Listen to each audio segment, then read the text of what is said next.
ही सूज नव्हे ताकद आहे. भाजपाचे नेते अनिल कुमार यादव यांचा खासदार राजू शेट्टी यांच्यावर पलटवार. शिरोळ तालुक्यातील जनतेने भाजपाला घवघवीत यश दिले आहे. हे यश म्हणजे राजकीय सूज नव्हे तर ताकद आहे. खासदार राजू शेट्टी यांच्या टीकेला भाजपाचे नेते अनिल कुमार यादव यांनी खुमासदार प्रत्युत्तर दिले आहे. पाहूया काय म्हणतात अनिल कुमार यादव. जानेवारीला आम्ही शिरोळ तालुक्यातील प्रमुख मंडळीने भारतीय जनता पार्टीमध्ये प्रवेश केला. 11 तारखेला आचारसंहिता लागली. 11 जानेवारी आम्हाला पक्ष बांधणी करायला वेळ कमी होता, तरी गडबडीत गोंधळाने पक्ष बांधणीचं काम केलं आणि पक्ष चिन्हावर कमळ या चिन्हावर 3 सीटा जिल्हा परिषदच्या लढवल्या. आणि मला सांगायला आनंद वाटतो, ह्या तिन्ही आम्ही 100% रिझल्ट दिलेला आहे. 3 लढवून 3 जिंकलेले. त्यामध्ये शिरोळ तालुक्यामध्ये जी मताची संख्या आहे, नंबर 1 आम्ही आहोत, नंबर 2 बाकीचे पक्ष म्हणजे संघटना, नंबर 3 काँग्रेस आणि नंबर 4 नॅशनलिस्ट काँग्रेस. म्हणजे भारतीय जनता पार्टी 1 महिन्यामध्ये मताच्या बाबतीत तालुक्यात 1 नंबर. हायेस्ट उमेदवार भारतीय जनता पार्टीचे निवडून आले 3. म्हणजे आमच्याबरोबर तालुक्यातली जनता आमच्या बरोबर आली, आमच्यावर विश्वास ठेवून आली आणि त्या विश्वासास पात्र आम्ही मंडळी ठेवलो. नरेंद्र मोदी, देवेंद्रजी फडणवीस यांचा विचार करून आम्ही काम करत असताना जिल्ह्याचे पालकमंत्री नामदार चंद्रकांत दादा पाटील यांनी आम्हाला बापूंना आव्हान केलं, तुम्ही मंडळी चांगल्यात या आमच्या. त्यांचं स्वीकारलं मी आव्हान. आदरणीय माडिक साहेब, अमोल माडिक, बाबाजी साहेब, हळवणकर साहेब, शेळके साहेब ह्या मंडळींनी आम्हाला आव्हान केलं, विश्वास दिला आणि भारतीय जनता पार्टीमध्ये स्वीकारलं आणि सर्वाधिकार आम्हाला दिलेले होते. उमेदवार निवडणे, प्रचार यंत्रणा कोणताही हस्तक्षेप या लोकांनी केला नाही. फ्री हँड दिलं. त्यांनी ठेवलेल्या विश्वासात आम्ही मंडळी पात्र झालो. परत एकदा रिपीट करतो, तालुक्यामध्ये नंबर 1 मतदान भारतीय जनता पार्टी, तालुक्यामध्ये निवडून आलेले उमेदवार भारतीय जनता पार्टी. त्यामुळं आमच्या 100% निकाल.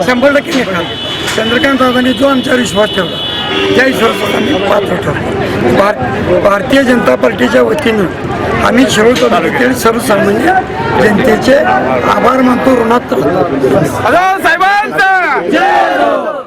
खासदार शेट्टींचं असं म्हणणं आहे की आता जे उमेदवार भाजपचे निवडून आले आहेत ते आयात केलेले आहेत आणि भाजपची ही सूज आलेली आहे म्हणतात. आहे बरोबर प्रश्न. पहिला एक, मी भारतीय आम्ही 30 वर्ष काँग्रेसमध्ये काम केलं. त्यानंतर भारतीय जनता पार्टी आम्ही जेव्हा स्वीकारली अचानक, त्यावेळेस माझ्याबरोबर दलित बांधव, बहुसंख्येनं बौद्ध आणि तालुक्यातला मुस्लिम समाज 80% माझ्यावर राहतात. लोकांचा एक समज होता की बौद्ध आणि मुस्लिम हे काँग्रेसवर राहतात, बौद्ध आणि मुस्लिम काम करणाऱ्याबरोबर पाठराखण करणाऱ्याबरोबर राहतात. हे आम्ही सिद्ध करून देतो. सूज आणि ताकद ह्यात फरक आहे. सूज आलेल्याला सलाईन लावायला लागते, ताकद आलेला कुस्ती मारतो.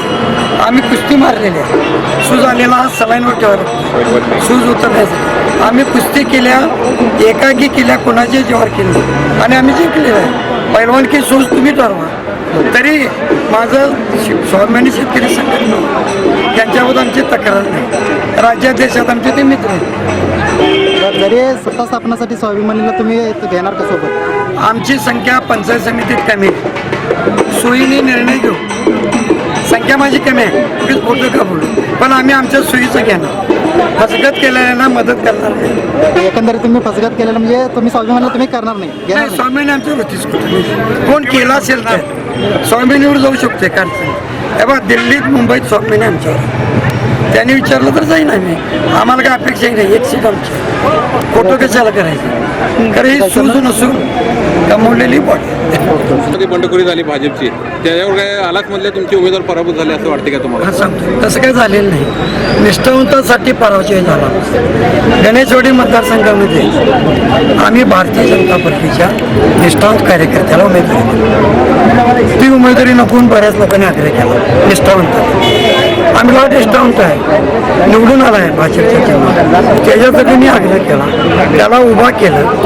त्यामुळे खऱ्या अर्थाने निष्ठावंत पराजय आणि निवडणुकीत हार जीत असते. जरी बंडखोरी झाली असेल, कुणाला आम्ही सोडणार नाही. सगळ्यांना बरोबर घेणार.